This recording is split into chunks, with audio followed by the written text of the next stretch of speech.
लगेगा इसको पूरे इंक को वाटर में अच्छे तरह से मिलने के लिए, घुलने के लिए कितना समय या कितना दिन लग रहा है, इसको आप ऑब्जर्व करें। अगला activity 1.5। Activity 1.5 says that drop a crystal of copper sulfate or potassium permanganate into a glass of hot water and another containing cold water. Do not stir the solution. Allow the crystal to settle at the bottom. आप यहाँ पर copper sulphate का जो formula होता है वो होता है CuSO4। Cu मतलब कॉपर, S मतलब सल्फर और O मतलब ऑक्सीजन। कॉपर सल्फेट का ये फार्मूला होता है, ठीक है। तो यहाँ पर ये बोल रहा है एक्टिविटी में कि आप कॉपर सल्फेट लें या पोटासियम परमैंगनेट लें, आप पे डिपेंड करता है। जो भी लेकर इसको आप इस प्रैक्टिकल को कर सकते हैं, लेकिन आपको 2 पानी रखना होगा। 2 बीकर में, एक होगा गर्म पानी, एक होगा ठंडा पानी। उसमें आप थोड़ा सा क्रिस्टल मिलाइए, कॉपर सल्फेट या पोटासियम परमैंगनेट का जो भी है आप उसमें मिलाइए, ठीक है। उसको मिलाने के बाद आपको उसको स्टीर नहीं करना है, हिलाना नहीं है, डिस्टर्ब नहीं करना है। उसको आराम से जो क्रिस्टल है पोटासियम, क्योंकि जो क्रिस्टल होता है पहले बता चुका हूँ कि सॉलिड होता है, ठीक है। तो सॉलिड को आराम से आकर बॉटम में बैठने दीजिए। What do you observe as just above the solid crystal in the glass? What happens as time passes? What does this suggest about the particles of solid and liquid? And does the rate of the mixing change with the temperature? Why and how?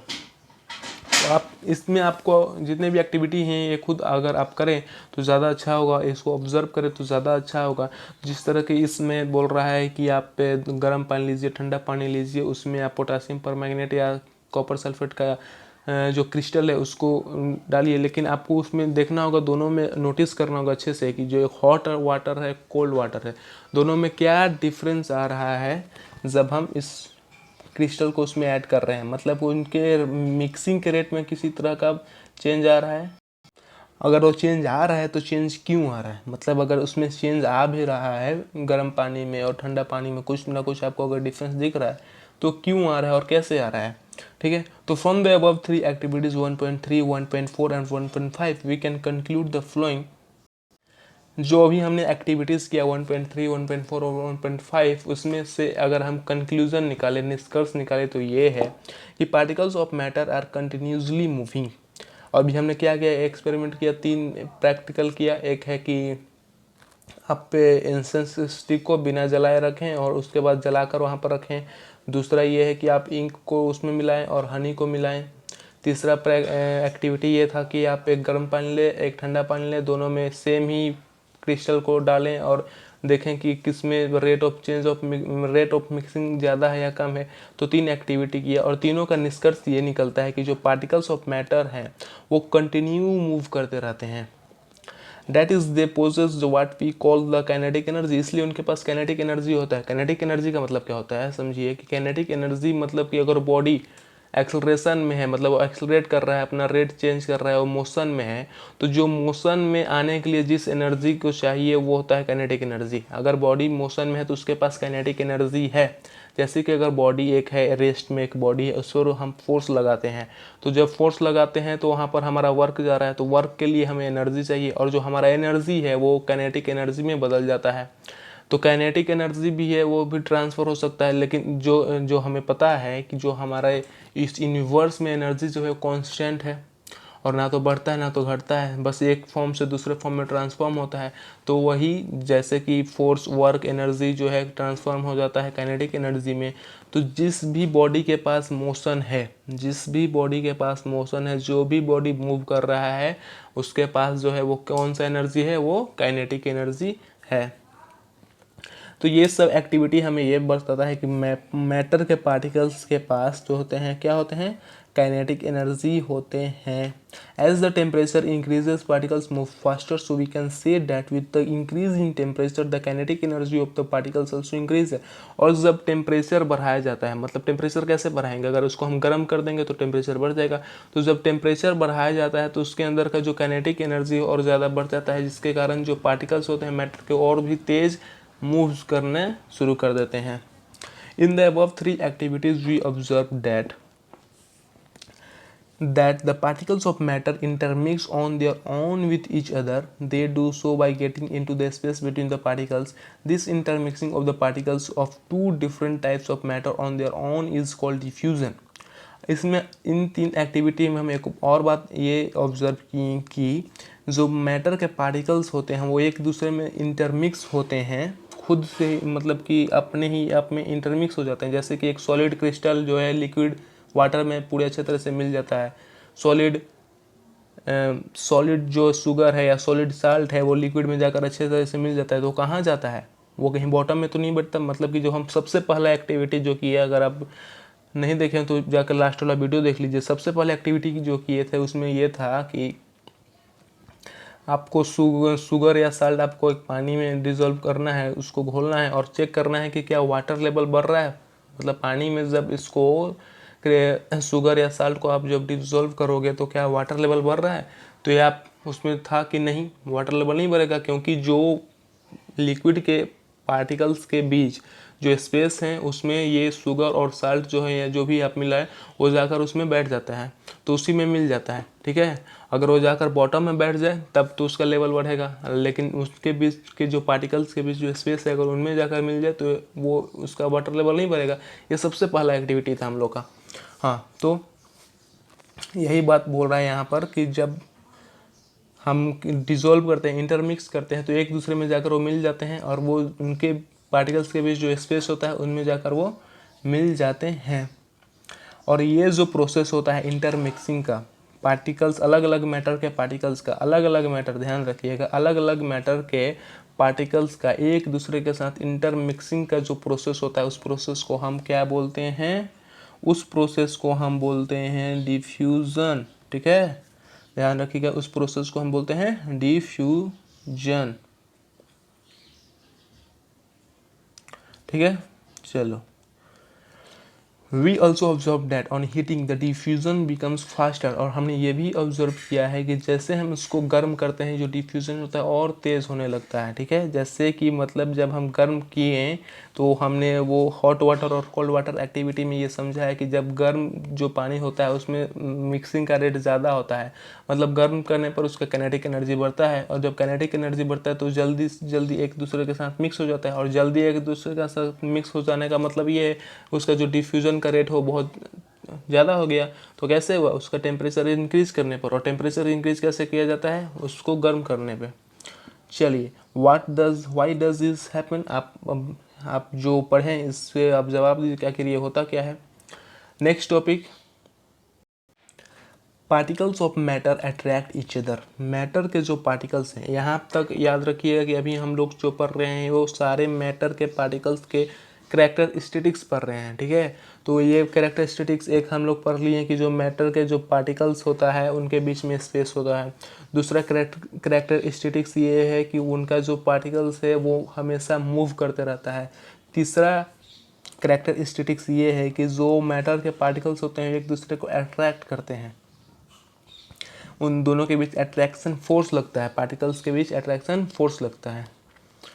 चलिए, activity 1.6, play this game in the field, make 4 groups and forms human chains as suggested. आप ये game खेलिए, अगर आपको कभी समय मिले तो अपने दोस्तों के साथ एक ग्रुप बनाकर ये गेम खेलिएगा, जिससे कि आप बहुत आसानी से समझ जाएंगे कि जो मैटर होते हैं उनके पार्टिकल्स एक दूसरे के बीच अट्रैक्शन फोर्स कितना लगाते हैं, किस कौन से स्टेट ऑफ मैटर में ज़्यादा अट्रैक्शन फोर्स होता है, कौन से स्टेट ऑफ मैटर में कम फोर्स होता है। अभी हम मैटर के स्टेट्स के बारे में अगले वीडियोस में पढ़ेंगे। चलिए, तो अगर यहाँ पर दिया गया कि आप ये गेम कभी कोशिश कीजिए खेलने के लिए, और जिस तरह से चैन बनाने का यहाँ पर बात किया जाएगा उसी तरह से आप वो कीजिए। तो 4 ग्रुप बनाना है, ठीक है आपको, और एक ग्रुप जो होगा, first group should hold each other from the back and lock arms like ईदू Mishmi dancer. आपको क्या करना है कि जैसे कि यहाँ पर फिगर में दिखाया गया है, जैसे कि इस फिगर में दिखाया गया है कि किस तरह से ये लोग जो है एक दूसरे के बाजू और बैक को अच्छे तरह से लॉक कर कर चैन बनाए हैं। चैन का मतलब समझते होंगे आप, चैन बनाकर ये लोग एक चैन बनाए हैं। तो इस तरह से एक ग्रुप जो होगा इस तरह से चैन बनाएगा। टोटल ग्रुप कितना है, टोटल ग्रुप है 4। टोटल ग्रुप है 4, तो एक ग्रुप जो होगा वो हाथ में हाथ पूरे अच्छे तरह से बैक करके इस तरह से क्या करेगा, वो चैन बनाएगा। ठीक है, एक ग्रुप जो होगा वो इस तरह से चैन बनाएगा। और दूसरा ग्रुप क्या करेगा, दूसरा ग्रुप जो है वो अपने हाथ से एक हाथ जैसे हैंड शेक करते हैं, जैसे कि हम हाथ मिलाते हैं, तो हाथ जिस तरह से मिलाया जाता है उस तरह से मिलाकर चैन बनाएगा। तीसरा ग्रुप क्या करेगा, ये हो गया। तीसरा ग्रुप क्या करेगा कि अपने एक दूसरे के जो फिंगर होता है उसको पकड़ के, जैसे कि इस तरह से जब फिंगर पकड़ते हैं और फिंगर पकड़ के जो चैन बनता है उस तरह से तीसरा ग्रुप चैन बनाएगा। मतलब 4 ग्रुप हैं जिसमें कि 3 ग्रुप चैन बनाएंगे। चैन बनाने की जो सजेशन है उस सबके लिए अलग अलग है। पहला ग्रुप है जो बहुत अच्छे से बाजू मिलाकर और बैक अपने पीठ से लॉक कर लेंगे इसको। दूसरा में ये है कि जो हैंड शेक जिस तरह से हाथ मिलाते हैं उस तरह से हाथ पकड़ के चैन बनाना है। तीसरा जो है कि हाथ नहीं पकड़ना है, केवल एक उंगली पकड़ना है, केवल एक उंगली पकड़ के चैन बनाना है। और जो चौथा ग्रुप होगा, जो ये चौथा ग्रुप बनेगा, इसका ये काम रहेगा, जो चौथा ग्रुप है, ठीक है, जो चौथा ग्रुप है इसका ये काम रहेगा कि आप दौड़ो और जितना तोड़ सकते हो इनको तोड़ो। ठीक है, तीनों ग्रुप को जितना पार्ट्स में तोड़ सकते हो तोड़ो।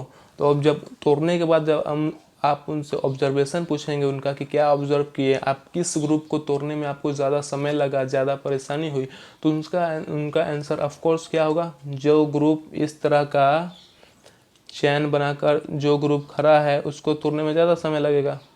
क्यों लगेगा भाई, इसके बाद किस में लगेगा, जो ग्रुप हैंड शेक करके जैसे हाथ मिलाते हैं उस तरह से जो चैन बनाया है। तीसरा जो मतलब वो लास्ट में आएगा सबसे। तो कहने का मतलब ये है कि देखिए जो अभी मैंने बोला कि जैसे जैसे चैन बनाना है वो यहाँ पर दिया हुआ है सेकेंड ग्रुप, थर्ड ग्रुप के बारे में और चौथे ग्रुप के बारे में। तो अगर आप सारे स्टूडेंट्स को समझ लीजिए कि वो क्या है, मैटर के पार्टिकल्स हैं। मतलब जब एक ग्रुप बन रहा है तो वो एक है मैटर, और जब ग्रुप में जो जो स्टूडेंट मिलकर ग्रुप बना रहे हैं वो स्टूडेंट है मैटर के पार्टिकल्स। ठीक है, तो आपको क्या लगता है, आपको सबसे ज़्यादा फोर्स ऑफ अट्रैक्शन किस में होगा, सबसे ज़्यादा ग्रुप मजबूत कौन होगा, जिनके बीच जो स्पेस है वो कम है वो ज़्यादा स्ट्रॉन्ग होगा। तो स्पेस सबसे कम किस में है, फर्स्ट वाले में, जो कि आर्म को अपने बाजू को ज्वाइन करके ग्रुप बनाए हैं, चेन बनाए हैं। चलिए activity 1.7, take an iron nail, piece of chalk and a rubber band. Try breaking them by hammering, cutting and or stretching. In which of the above 3 substances do you think the particles are held together with a greater force? और एक और activity है, इसमें क्या करना है कि आपको एक आयरन नेल लेना है, एक चौक लेना है, जो हम चौक यूज़ करते हैं वो, ठीक है, एक चौक लेना है और एक क्या लेना है, रबर लेना है, रबर बैंड लेना है। ठीक है, तो आप तीनों ले लीजिए और कोशिश कीजिए, या ज़रूरी नहीं कि आप ले लेंगे, अपने जो आपके मेमोरीज हैं, आपने पहले अभी तक जो ऑब्जर्व किया उससे भी आप समझ सकते हैं कि तीनों में सबसे ज़्यादा स्ट्रॉन्ग कौन होगा, सबसे ज़्यादा तोड़ने में परेशानी किसको आएगी, आयरन नेल को आएगी, उसके बाद रबर को आएगी, उसके बाद चौक को आएगी। तो ये ऑब्जर्वेशन है, ये आप ऑब्जर्व कर दीजिएगा, आप रिकॉर्ड कीजिएगा ये सब जितने भी एक्टिविटीज़ हैं। Activities 1.8, take some water in container, try cutting the surface of water with your fingers. ठीक है, were you able to cut surface of water, what can be the reason behind the surface of water remaining together. आप एक और एक activity कीजिए, activity 1.1 में ये बता रहा है कि आप वाटर ले लीजिए, आप बकेट में, बाल्टी में या जो भी जहाँ भी पानी ले लीजिए, उसको अपने हाथ से काटने का कोशिश कीजिए, वो आसानी से कट जाएगा। मतलब कि आसानी से उसमें अपना हाथ पास कर सकते हैं, वाटर में बहुत आसानी से कर सकते हैं। ठीक है, तो क्या आपको लगता है कि आप उसमें वाटर के सरफेस को कट कर सकते हैं? हाँ भाई, आसानी से उसके पानी जो सरफेस है उसको हम क्रॉस कर सकते हैं, जो कर सकते हैं। What can be reason behind the surface of water is remaining together.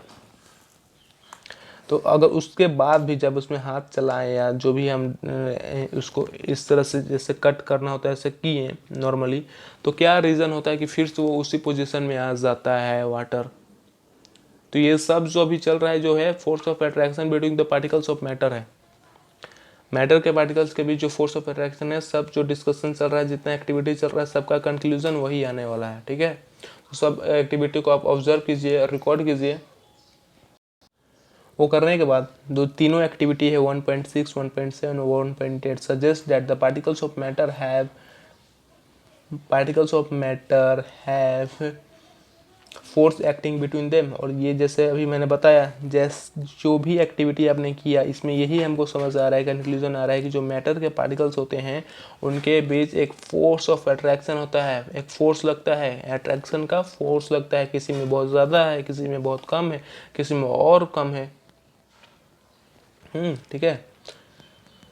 This force keeps the particles together and the strength of this force attraction varies from one kind of matter to another।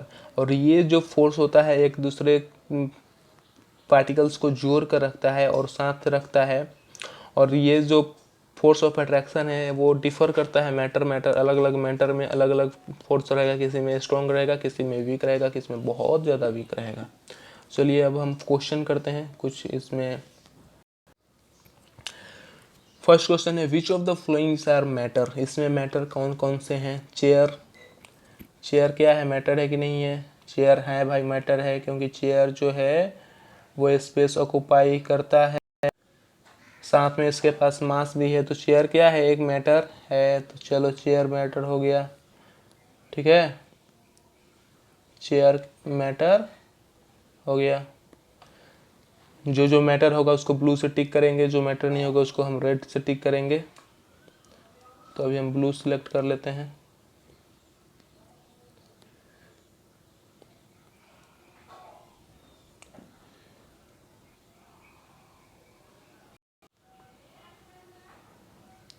Air क्या है, matter है कि नहीं है। Air क्या है, matter है कि नहीं। अब हवा जो है वो मैटर है भाई, क्योंकि हवा को रखने के लिए भी एक कंटेनर चाहिए होता है। हवा के पास भी मास होता है, बहुत कम मास होता है, सही है, लेकिन मास उसके पास भी होता है। तो हवा भी क्या है, एक मैटर है। लव क्या है, लव मैटर है कि नहीं है। लव मतलब इमोशन है लव, तो ये इसका कोई मास नहीं है, इसका अपना पास मास नहीं है, इसको रखने के लिए कोई जगह की जरूरत नहीं पड़ती है, तो ये तो मैटर नहीं है, ठीक है। तो ये जो है मैटर नहीं है। अब देखो स्मेल क्या है, मैटर है कि नहीं है। स्मेल मैटर है कि नहीं है। अगर स्मेल का बात किया जाए तो स्मेल का मतलब होता है सुगंध। स्मेल मतलब किसी चीज़ को बताने के लिए कि भाई स्मेल मतलब सब खराब स्मेल, इसका स्मेल, उसका स्मेल, जितना भी स्मेल है स्मेल में आ जाएगा। तो स्मेल तो मैटर नहीं है, लेकिन अगर स्मेल और पार्टिकुलर सब्सटेंस से बोले तो वो मैटर हो सकता है। जैसे कि स्मेल ऑफ जो भी आपके घर डिश बना है, खाना बना है, उसका अगर स्मेल की बात करें तो उसके स्मेल मतलब कि उसमें जो स्मेल आएगा वो जो है उसके पास कैसे आएगा, वाष्प के तौर पे आएगा, हवा के तौर पे आएगा। तो उसमें उसके पास उस मास है उसके पास, और उसको रखने के लिए हम अगर चाहें रखना तो उसके लिए हमें जगह भी चाहिए, तो स्पेस भी ऑक्यूपाई कर रहा है। लेकिन ऐसे स्मेल तो नहीं हो सकता है। अगर बात करें स्मेल का तो स्मेल मैटर नहीं है। अगर स्मेल किसी पर्टिकुलर सब्सटेंस को अगर यहाँ पर डिनोट करे और बोले कि इस सब्सटेंस का स्मेल, हाँ तो वो मैटर हो सकता है, लेकिन स्मेल मैटर नहीं है। तो स्मेल क्या हो गया, मैटर नहीं है। हेट क्या है, मैटर है कि नहीं है। हेट क्या है, हेट का मतलब ये भी इमोशन हो गया, किसी से नफरत करना, मतलब ये इमोशन हो गया, इसके पास मास नहीं है, इसको रखने के लिए कोई जगह नहीं चाहिए, तो हेट भी क्या है, मैटर नहीं है। आलमंड्स क्या है, आलमंड्स का मतलब होता है बादाम। जो बादाम हम खाते हैं वो तो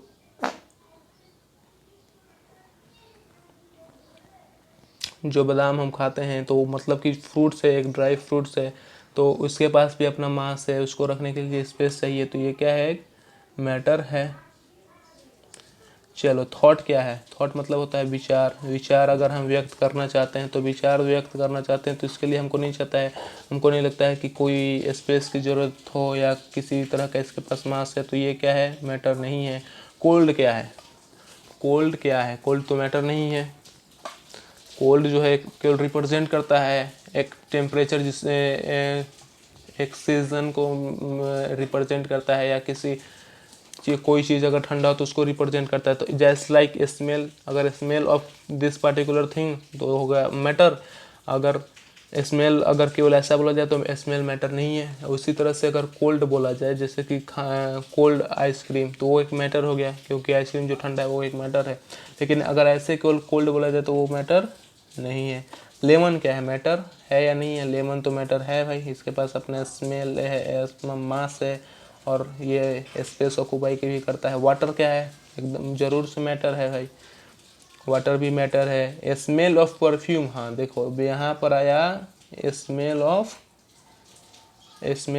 परफ्यूम आया यहाँ पे, ठीक है। यहाँ पे आप देख सकते हो स्मेल ऑफ परफ्यूम आया है।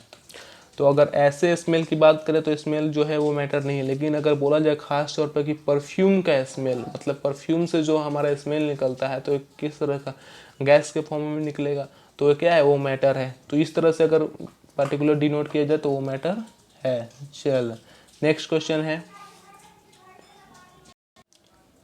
नेक्स्ट क्वेश्चन ये है, give reason for the following observation. इस ऑब्जर्वेशन के कारण बताइए। The smell of the hot sizzling food reaches you several metres away, but to get the smell of cold food you have to go close.